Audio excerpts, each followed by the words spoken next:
Hello, it's Monica from Crafting with Quilling Lady, and I hope you have absolutely wonderful day.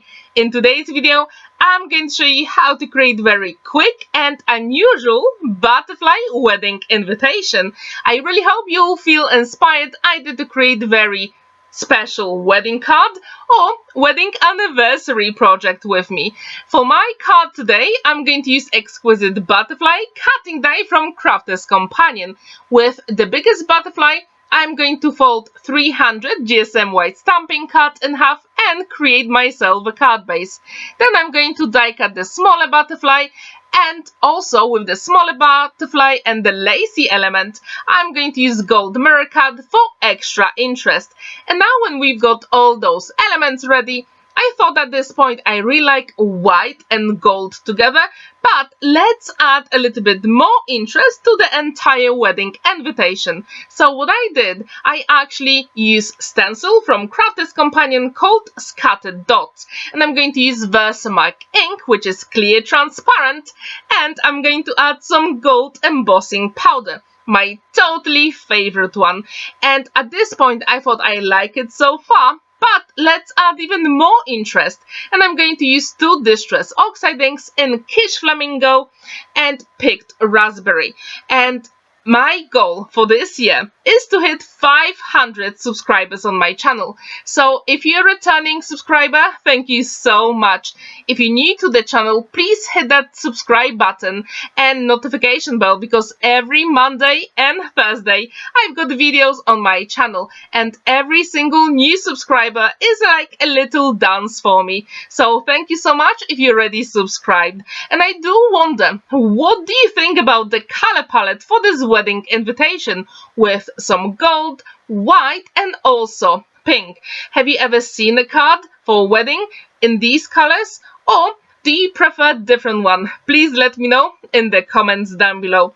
Also, I wonder if you've seen my bridge wedding card where I use silver and green. If you haven't, the link is in the top right corner.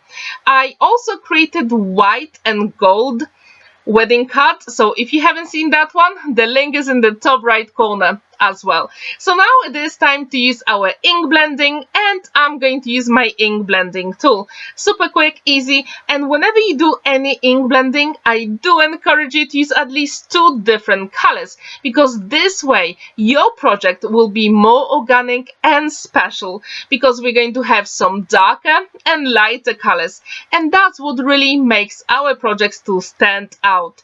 And I do wonder, how often do you use ink blending in your cards?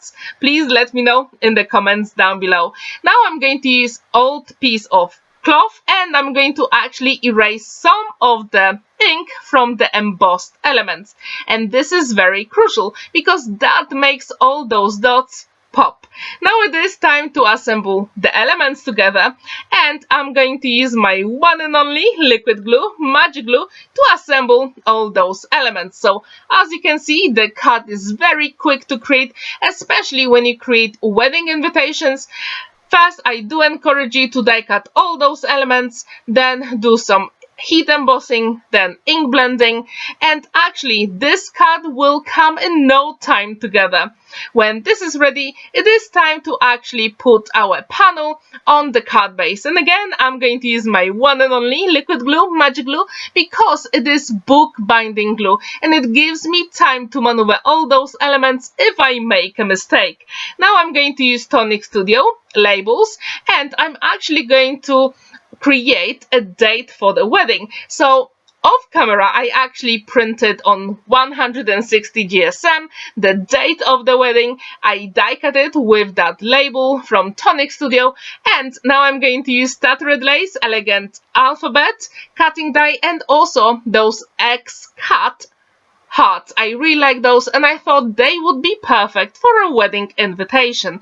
So now when we've got all those elements ready, it is time to put them together. And what I really suggest, whenever you use 160 GSM card, which is pretty thin, always use a little bit of double-sided tape instead of a glue first, because this way it will be super smooth, and I do encourage you to do it. I use my pokey tool to peel off the backing, and I'm going to add a few drops of my liquid glue. And also, if you don't know, every single Monday I have personalized cards on my channel, and next week there's going to be very special birthday card for my friend who is a crafter as well, so stay tuned for that video.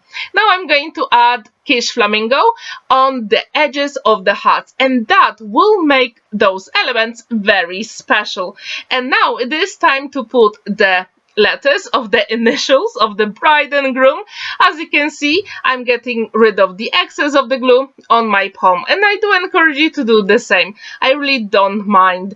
And now I'm going to use some double-sided foam adhesive for extra dimension on some of the elements. Super quick and easy. And I do wonder, what is your totally favorite color combo for weddings? And I also wonder, have you ever created wedding invitations? If you have, what was the color combo and what was the shape? Please let me know in the comments down below. And if you got married, did you create your wedding invitations yourself, or did you ask someone else to make them for you? Please let me know. Now when all of this is ready, I'm going to use my clear overlay from Spectrum Noir to add a little bit more sparkle, especially on those small hearts. And I really think that adds a little bit more interest, and that sparkle is so beautiful. You can't really see it on the video, but in real life it really makes a difference. Now it is time to add some gems, because why not? You know how much I love gold gems, so I literally just couldn't resist, but I only added 2, which is not that many for me. And now the card is finished. There is plenty of space to either write your message inside, or you can actually print the message there. And first you can do it upside down, so you can write at the top and also at the bottom, and this way you can put more words on your wedding invitation. Thank you so much for watching this video. I really hope you feel inspired, and on the left and on the right there are very special and unique wedding cards, so if you haven't seen those videos, I really hope you will feel inspired after watching them.